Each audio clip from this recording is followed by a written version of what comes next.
அனைவருக்கும் நமஸ்காரம். கோவையிலிருந்து கிருஷ்ணவேணி. வாழ்க வளமுடன். ஓம் பூச்சியாய ராகவேந்திராய சத்திய தர்மரதாயச பஜத்தாம் கல்பவிருஷாய நமதாம் காமதேனுவே. ஸ்ரீ ராகவேந்திரருடைய பொற்பாதம் தொட்டு வணங்கி, குரு வாழ்க, குருவே துணை. அனைத்து நெக்ஸன் டிவி, அஸ்ட்ரோ டிவி அனைவருக்குமே நமஸ்காரம். எல்லாரும் நல்லா இருப்பீங்கன்னு நினைக்கிறேன். வாழ்க வளமுடன். ஒவ்வொரு மாதமும் மிக சிறப்பாக மாத பலன் சொல்லி வந்துட்டுருக்கோம். இது எல்லாமே ஒரு பொது பலன் தாங்க. இருப்பினும் நம்மளுடைய ஜனன ஜாதகத்தையும் பார்த்துக்கணும். அப்போ இந்த செப்டம்பர் மாதம் ஒரு அற்புதமான மாதம். ஏன்னா ஆவணி மாதமும் புரட்டாசியும் வரக்கூடிய ஒரு சிறப்பான மாதம் அப்படிங்கிற விஷயம். ஞாயிற்றுக்கிழமை 1ஆம் தேதி, அதாவதுங்க ஆவணி 16ஆம் தேதி செப்டம்பர் மாதம் பிறக்குது. சிறப்பான ஒரு அமைப்பில் ஒவ்வொரு ராசிக்காரர்களும் மேசம் முதல் மீனம் வரை இருக்கக்கூடிய அனைத்து ராசிக்காரர்களுக்கும் வரிசையாக உங்களுடைய இந்த செப்டம்பர் மாதத்துடைய பலாபலன் எப்படியெல்லாம் இருக்கும் அப்படிங்கிறத நம்ம சொல்லியிருக்கோம். ஷேர் பண்ணுங்கள். கமெண்ட் பாக்ஸில் டவுட் இருந்தால் கேளுங்க. 5/9/2024 வியாழக்கிழமை செவ்வாய் பகவானுடைய செவ்வாய் ஜெயந்தி விழா அப்படிங்கிற விழா வருது. இது செவ்வாய் தோஷம் இருக்கிறவங்க, செவ்வாய் பகவான் நீச்சமாக இருக்கக்கூடிய அமைப்பில் இருக்கிறவங்களாம் இந்த நாளை நீங்கள் வழிபாடு எடுக்கலாம். செவ்வரளி வைத்து அம்பாளுக்கோ செவ்வரளி வைத்து முருகப்பெருமானுக்கோ நீங்கள் அபிஷேக ஆராதனைக்கு கொடுத்துட்டு 9 நெய் தீபம், 9ங்கிறது நியூமரலாஜிலே செவ்வாய் தாங்க. ஸோ 9 நெய் தீபம் இட்டு வழிபாடு எடுங்க. சிறப்பாக இருக்கும். செவ்வாய்ங்கிறது பூமிக்காரகன். பூமிக்காரகனான செவ்வாய் பகவானும் இந்த மாதம் பெயர்ச்சியாகி புதனுக்கு போகிறார். ரிஷபத்திலிருந்து புதன் பகவான்கள் சொல்லக்கூடிய அதிபதியாக இருக்கக்கூடிய மிதுனத்துக்கு போகிறார். அப்பேற்பட்ட செவ்வாய் பகவான் அங்கே பகை பெறாருங்க. இதெல்லாம் நீங்கள் தெரிஞ்சுக்கணும். அப்போ 7/9/2024 இந்த 7ஆம் தேதி விநாயகர் சதுர்த்தி, மகா பெரிய விநாயகர் சதுர்த்தி, சங்கடகரா சதுர்த்தி எல்லாருமே கேள்விப்பட்டிருப்பீங்க. இந்த ஆவணி மாதம் வரக்கூடிய, அதுவும் 22ஆம் தேதி பிறக்கிறது. மிக சிறப்பான அற்புதமான நன்னாள் விநாயகர் சதுர்த்தி. இந்த விநாயகர் சதுர்த்தியை பற்றியே நான் தனியாக வேணால் ஒரு ஆடியோ கொடுக்குறேன். அப்பேற்பட்ட இந்த விநாயகர் சதுர்த்தியை எப்படியெல்லாம் கொண்டாடலாம் அப்படிங்கிறத தெரிஞ்சுக்கணும். ஒவ்வொரு ராசிக்காரர்களும் ஒவ்வொரு விசேஷமான பூஜை செஞ்சுக்கிட்டா இந்த ஆண்டு முழுவதுமே, அதாவதுங்க அடுத்த விநாயகர் சதுர்த்தி வரையும் முழுமுதல் கடவுளான விநாயகர் நமக்கு நல் அருளை புரிவார் அப்படிங்கிறத தெரிஞ்சுக்கணும். ஆவணி 30ஆம் தேதி கடைசி நாள் அப்படிங்கும்போது 15/9/2024 ஹயக்ரீவர் குரு பூஜை விழா. குருவுக்காக நம்ம வழிபாடு செய்யக்கூடிய அமைப்பு, அதாவது குரு ஜெயந்தி அப்படிம்பாங்க. ஒவ்வொரு ஆங்கில மாதமும் தமிழ் மாதம் மிங்கிலாய் வரும்பொழுது என்னென்ன விசேஷங்கள்னு தெரிஞ்சுக்கணும். இப்போ புரட்டாசி மாதம் பிறக்கிறது. அப்போ புரட்டாசிக்கு சிறப்பு அம்சம் எல்லாருக்கும் மனசில் உதிக்கிறது என்னன்னா, நான்வெஜ்ஜை விட்டுறணும். வெஜிடேரியன் அப்படிங்கிறது 90% மக்கள், தமிழர் பண்பாட்டோடு இருக்கக்கூடியவங்க, இந்துக்கள் எல்லாருமே விட்டுடுவாங்க இந்த நான்வெஜ்ஜை. அப்போ அசைவத்தை விட்டு சைவ பிரியராக மாறக்கூடிய மாதம், புனிதமான மாதம், பெருமாளுடைய மாதம் அப்படிங்கிற விஷயத்தை சொல்லக்கூடியது புரட்டாசி மாதம். ஸோ அதுவும் இந்த மாதம் பிறக்கிறது. அப்போ இந்த ஆவணி 30ஆம் தேதி வரக்கூடிய இந்த குரு ஜெயந்தி ஹயக்ரீவர் பூஜை விழா என்னன்னா, பெருமாள் கோயிலில் போய் வழிபாடு எடுக்கிறது சிறப்பு அப்படின்னு சொல்லலாம். குரு தோஷத்தை நீக்கும். குருனால என்னென்ன நீச்சமாயிருக்கு அல்லது குரு தசா நடக்குது, இது மாதிரி இருக்கிறவங்களாம் 3 நெய் தீபம் விட்டு மேற்கொண்டு அதுக்கு எப்படியெல்லாம் பூஜை புனஸ்காரம் செய்யணும் அப்படிங்கிறத கேட்டுக்குங்க. இந்த செப்டம்பர் மாதத்துடைய பலாபலன் எல்லாருக்குமே பொது பலன் தான். உங்களுடைய ஜனன ஜாதக கட்டத்தில் 12 கட்டத்தில் எப்படி கிரகங்கள் அமைப்பு இருக்குது, தசாபுத்தி எப்படி நடக்குதுன்னு பார்த்து தான் முழு பலனை நம்ம தெரிஞ்சுக்கணும். இதில் டிஸ்பிளேயில் என்னோடய ஃபோன் நம்பர் வருது. நீங்கள் கேட்டு உங்களுடைய ஜாதகத்துடைய முழு பலனையும் பரிகாரத்தையும் சேர்த்து தெரிஞ்சுக்குங்க. ஒவ்வொரு ராசிக்காரர்களும் தொடர்ந்து வீடியோவை ஸ்கிப் பண்ணாமல் பாருங்கள். உங்களுடைய செப்டம்பர் மாதத்துடைய பலாபலனை எப்படியெல்லாம் நம்ம வழிபாட்டு மூலியமாக பயன்பட்டுக்குவோம் அப்படிங்கிறத நெக்ஸன் அஸ்ட்ரோ டிவி சேனலில் பார்த்து நீங்கள் பயனடைவீர். ரிஷபராசி நேயர்களுக்கு செப்டம்பர் மாதம் எப்படி இருக்கும் அப்படிங்கிற பலாபலனை இப்போ பார்ப்போம். பரிகாரத்துடன் பலாபலன் சொல்லக்கூடிய ஒவ்வொரு ஆங்கில மாதமும் நமக்கு ஒரு அற்புதமான மாதமாக நம்ம பயன்படுத்திக்கணும். வழிகாட்டியாகவும் அடுத்தவர்களுக்கு ஒரு எடுத்துக்காட்டாகவும் வாழக்கூடியவங்க நீங்கள். குடும்பத்தில் அனுசரித்து போகக்கூடியவங்க.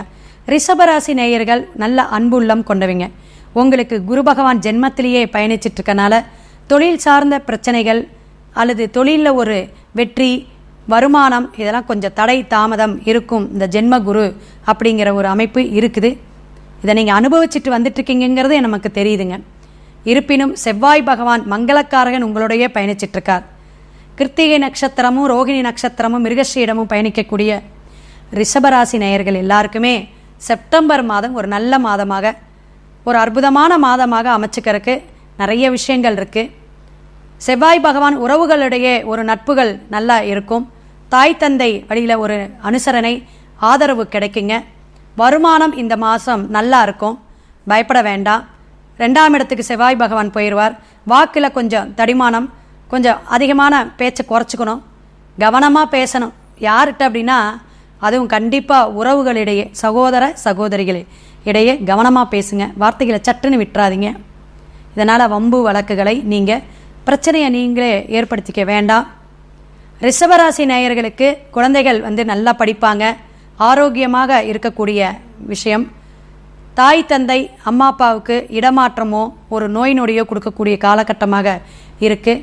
வீண் விரைய செலவுகள் அப்பப்போ வந்து போகும். அது சுபகாரியத்துக்காக இருக்கலாம், ஒரு குழந்தை காது குத்துக்காக இருக்கலாம், குழந்தை பேருக்காக இருக்கலாம், அல்லது திருமண உங்கள் நிகழ்வுக்காக இருக்கலாம்.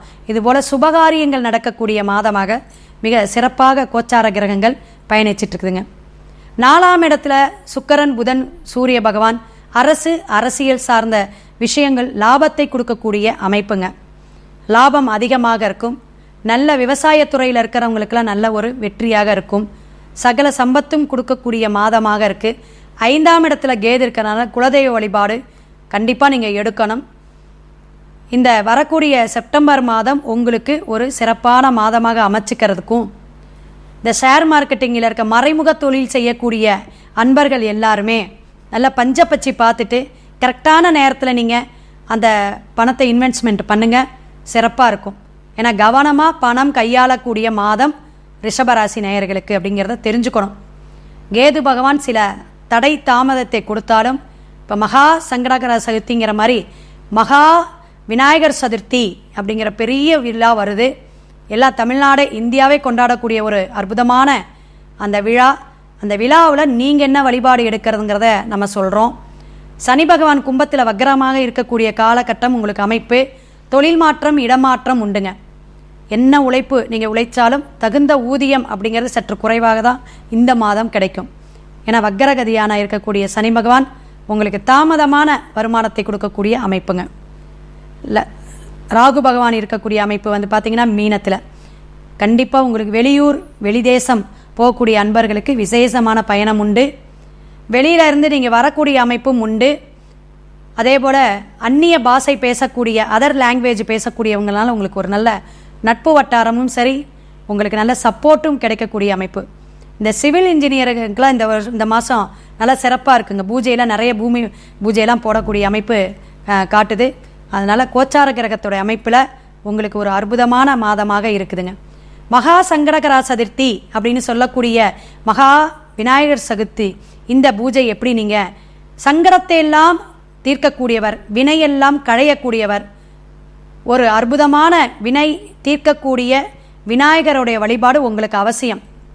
ஏன்னா 5ஆம் இடத்துல கேது பகவான் இருக்கார். பூர்வ புண்ணிய ஸ்தானம் கன்னியில் தான் உங்களுக்கு கேது சஞ்சாரம் பண்ணிட்டு இருக்கார். ஸோ அதனால் இந்த மாதம் நீங்கள் குலதெய்வ வழிபாடும் எடுக்கணும்.